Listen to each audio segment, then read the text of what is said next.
Hey guys, so today I'm going to be talking to you about martial arts and philosophy, specifically MMA, mixed martial arts and philosophy.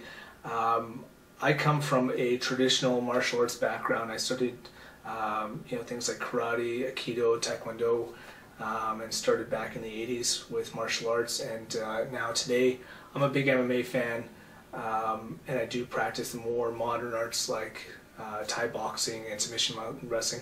Not necessarily more modern, they're just more in the public recognition these days. So I'm all for MMA, but one of the things that I think is missing with mixed martial arts today is the martial arts philosophy, that a lot of these guys who are just getting into martial arts, are really missing out on that. They're getting a great opportunity to be able to learn, some practical ways on how to defend themselves, but I think, it's a little bit lacking in that area.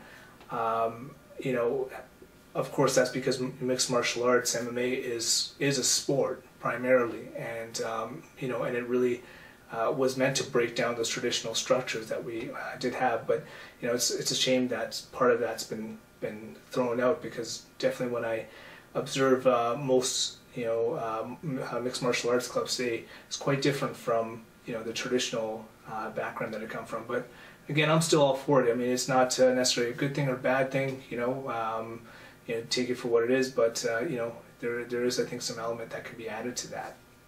And with that, there's actually some people that I know that I used to train with that they'd actually have done the traditional arts, and have actually been shied away from the MMA just because of that lack of structure and philosophy.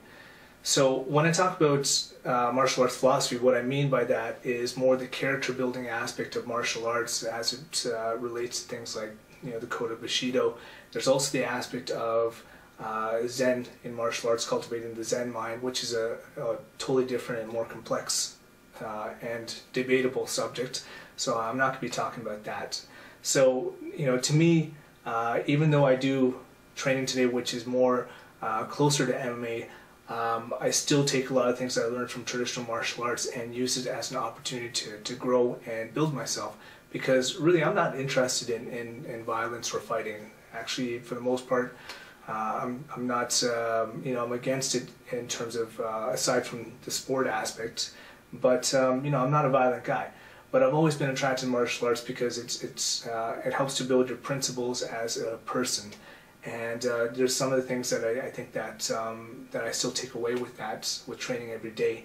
One of the things is the principle of respect. It's a really ironic thing that some of the people that I train with, punching each other in the face, tapping each other out, they become some of my best friends through fighting, which is really an ironic thing. And you wouldn't think so. And one of the reasons is because in martial arts, I really get the opportunity to see what people's raw spirit is, their raw will. And in a lot of things in life, there's people talk a lot. They can, say what they're going to do. They can, say what their abilities are. But really, you see it. It's just, there's no BS in that. And for me, it's really a strange thing that bond really develops through fighting. Even though to me it's the actual, winning or losing in violence doesn't really mean a whole lot to me. But yeah, I definitely that sense of respect, that even if someone that you're much more skilled than them and you're able to handle them easily, the fact that they're willing to give their best, they're willing to even give you some times that you'll actually be in trouble. To me, there's just a tremendous amount of respect that I find I build for people. That I do also train with and do martial arts with. The second aspect that major aspect that I take with me in MMA training is the principle of humbleness. Now, in the past, back in the 80s, when people used to train, they'd join a karate club, a taekwondo club, an aikido club, and often those different styles would mesh. So people could be the king of the domain in a much easier realm, because it was a smaller piece of the pie.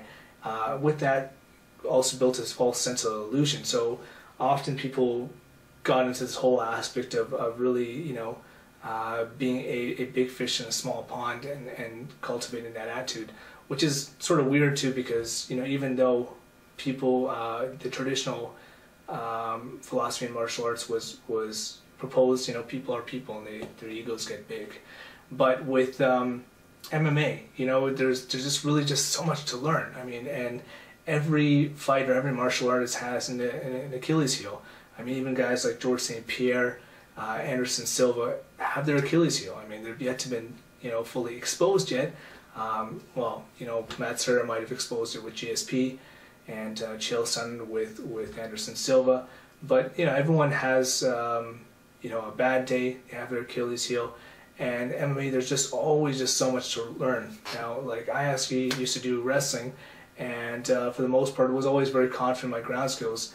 And just to see the level of how things have progressed with BJJ, and really being able to nullify a good wrestler, I'm really amazed. I'm really amazed as to how grappling has progressed in the last 15 years. And you know, definitely, it's very humbling to always, you know, realize that there's always so much to learn. And I think MMA has a greater opportunity than even the traditional martial arts in that respect, because there's just so much there that you have to strengthen, be well-rounded as a martial artist, and definitely it's got that great opportunity, I think, to cultivate an attitude of humbleness.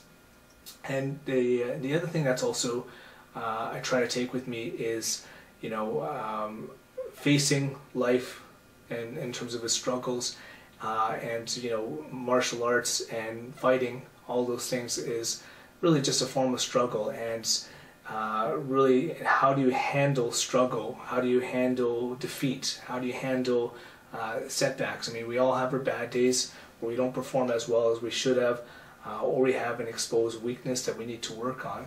And that whole way of, you know, stepping back, working on something, working on your weak points, you know, and just putting your nose to the grind and improving yourself. That's something that I find, you know, is beneficial in all endeavors that I take with me in terms of from MMA training, to be able to, you know, take that and use it in my business life, to use it in my my relationships with friends, families, loved ones. So yeah, just, you know, how do you deal with struggles? How do you deal with oppositions? How do you deal with setbacks? And you know, the whole toughness of mixed martial arts really allows for that opportunity to you know, cultivate a good mindset and a positive mindset in terms of how do you deal with setbacks. So these are just some of the things that you know, I see martial arts, mixed martial arts training as an opportunity to really build myself and to continue to develop my character, as which was you know, passed on for me from the traditional arts, which I don't know if people, you know, some of the guys who are getting into martial arts now are getting this sense of, you know, of philosophy and the ability to be able to take the fighting beyond the fighting and really use it as something to enrich lives and make them better people. But you know, I'm just sharing some of the things that you know, from my backgrounds that I'm using forward in today. So I hope you enjoyed my video blog, and thank you for sharing. Ah.